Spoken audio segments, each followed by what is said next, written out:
I'm not sure how smart giving out personal information is after something I thought could only happen in movies actually happened, but I'm scared about what this all could mean, and I want people to hear and know about this if something happens to me. I assure you, I am no on medication, suffer from no mental illnesses, and have no trauma of any kind and anything else you might think of. I am a completely average person living a completely average life. Well, I guess, up until now. My name is Marielle. I'm from a small town in Georgia where everyone knows each other, and I work as a 911 operator. My family lives in a rural town out of state, and I haven't spoken to them about this yet out of fear that whatever's going on might somehow affect them too if I get them involved. Yesterday, I began my night shift the same way I do every evening. Most of the time I get low priority calls and a few times pranks, and since I've been doing this for a few years now, I've grown quite good at discerning what's an actually concerning call. The shift was rather tame, up until I got what I thought was a prank call. 911, what's your emergency? I spoke into the phone after returning my cup of coffee back on the desk and readjusting myself. Someone's outside my house. They've been looking around my yard and windows for the past 2 minutes. It was a woman on the other end, her voice familiar ever since the first few words, but I couldn't quite place it yet. She spoke very fast. It was obvious how nervous she was about this. No surprise there, I would be too. I thought it was some friend, but I don't know this person, and they look off. Okay, ma'am. Nudging my chair closer to the desk as I begin typing on the computer, I asked the lady another question in the meantime. Can you give me your address and tell me if you can see if this person is armed? Yeah, I'm the yellow house at he. The woman continued, but I admit, I didn't listen. She had just given my house address. I stopped my fingers in the middle of writing and sighed, thinking this must be one of my friends. We're a small bunch and very mischievous towards each other, sort of out of character for our age, I must admit, but I've said numerous times how serious prank calling 911 can be for people. Who is this? You know how badly this can end for you, right? I reached for my coffee cup, rolling my eyes and held my hand ready to hang up the call, but she continued. What? I don't get it. I'm serious. Please don't hang up. She retorted in a tone that caught me off guard, and then again after a second she returned to the previous, somewhat panicked attitude. I'm sorry, but this isn't a joke, please. I'm afraid of what this person might do. Okay, ma'am.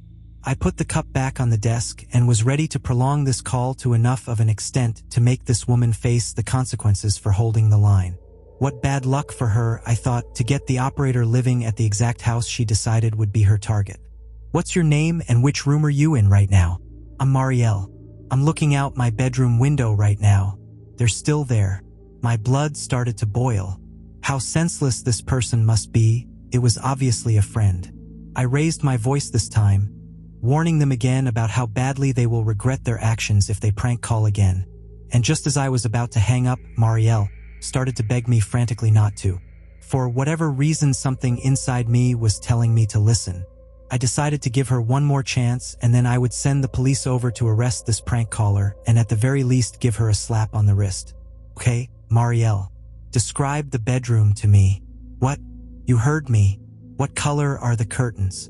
Is there any furniture? Lamps? Tell me what you can see. Though I've known said friends for quite a while now, none of them have ever been in my house. I prefer it that way. Not because I don't trust them to enter my home, but because I've never been fond of having guests. Neither did my parents when I was little. It's something they had that has transferred over to me. There's no way this person would.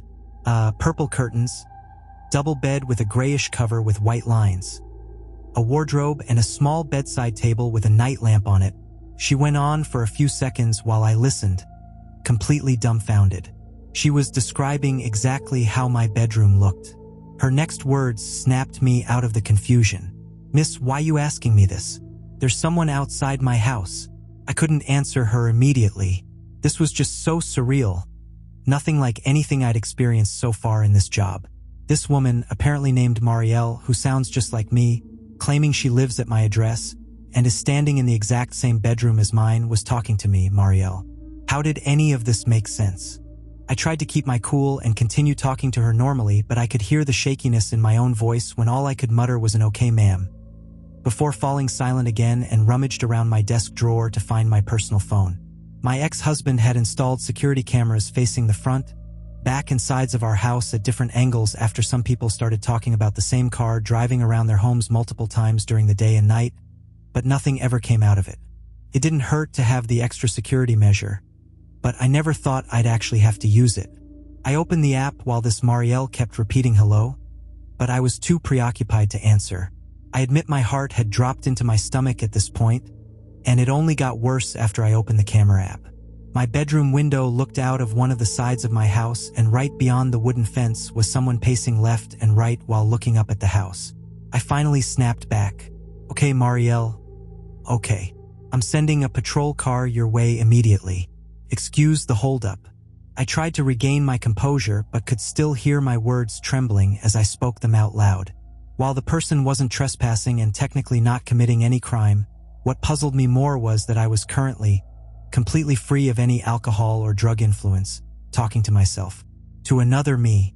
"Move away from the window to make sure he doesn't see you. Do you?"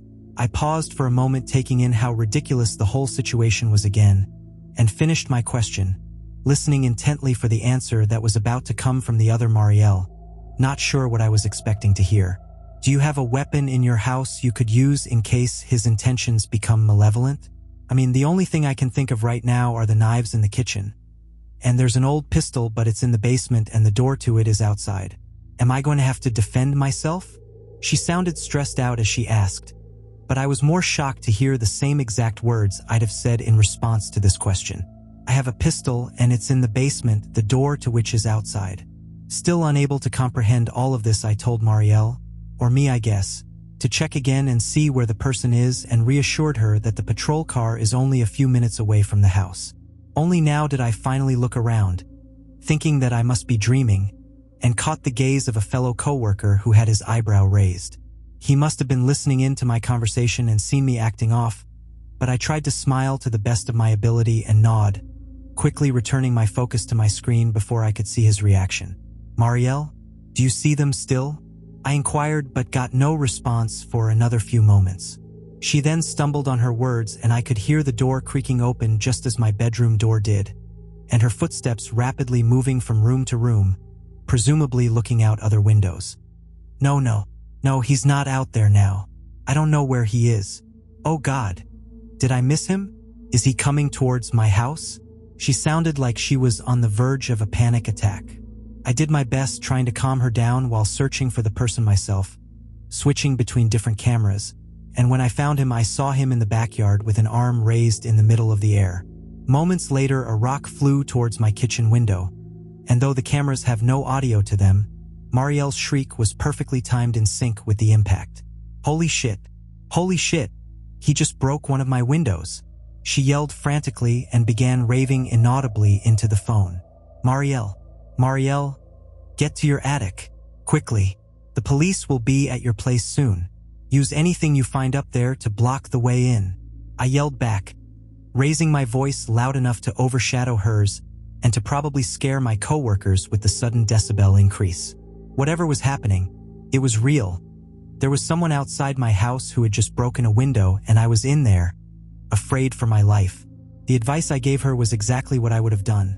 The attic hatch is in the middle of the hallway leading from the living room to my bedroom, giving her enough time to get up there and block it afterwards, considering this person had to pass through the kitchen and then through the aforementioned parts of the house. By my calculations, Marielle had enough time to get there and use all the pent-up trash and whatever else she could find to hold the hatch shut for the little time left the police needed to arrive.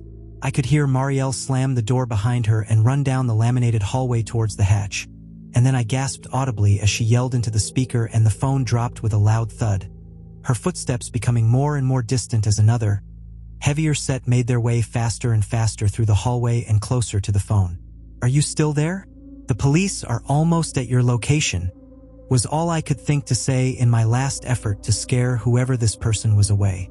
A few seconds of silence and I expected to hear something, anything, some scary, cryptid remark or at least breathing, but there was nothing. My last word into the receiver was an empty hello before the other end hung up. I couldn't believe what had just happened, and must have sat at my desk staring into the screen for at least 2 minutes before the same coworker from earlier, Connor, came and put his hand on my shoulder, prompting me to scream and push him away. The entire office looked our way and he put his hands up in the air. I apologized profusely more times than I could count. Everyone turned back to their desks and Connor lowered his hands. "Tough call?" he asked and leaned on my desk, handing me a chocolate bar. "You seemed really on edge the entire time and, well, this just confirms it." I didn't even acknowledge the snack after I looked at it and just met his eyes again, not knowing what to say. I began with a few disconnected words before excusing myself and leaving the shift early. It's a little after 2:30 as I finish writing this. I booked myself a room into the most crowded hotel I could find with the room closest to the stairs leading to the reception, shutting the blinds and locking the door twice. I'm afraid to go home, and I don't know who to talk to about this without sounding completely insane. I've heard nothing from the responding police officers yet, and I don't know what to do about this tomorrow. Anyone reading this, please believe me, and even if you don't, can you please offer me some advice?